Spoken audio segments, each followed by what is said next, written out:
Jangan berpikir budaya itu cuma cerita-cerita lama. Kearifan Minangkabau itu panduan hidup yang masih dipakai sampai sekarang loh. Yuk, kita cari tahu 5 pilar yang bikin masyarakat jadi adil, seimbang, dan maju.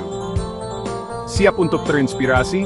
Mari kita bedah Kato Adat nan Limo, 5 pilar yang jadi pedoman hidup orang Minangkabau. Yang pertama, Sun Tuladan. Pemimpin memberikan contoh. Pemimpin dan warga desa diharapkan bertindak jujur dan bijaksana. Mereka jadi contoh terbaik buat semua orang.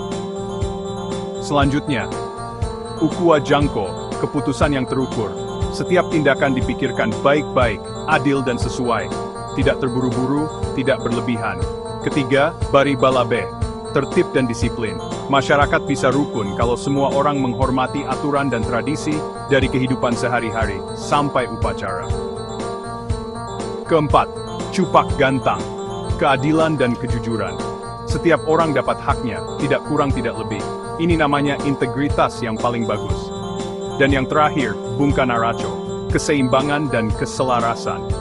Ini tentang hidup rukun dengan diri sendiri, orang lain, alam, dan Tuhan. Kalau prinsip-prinsip ini jalan, masyarakat juga ikut maju.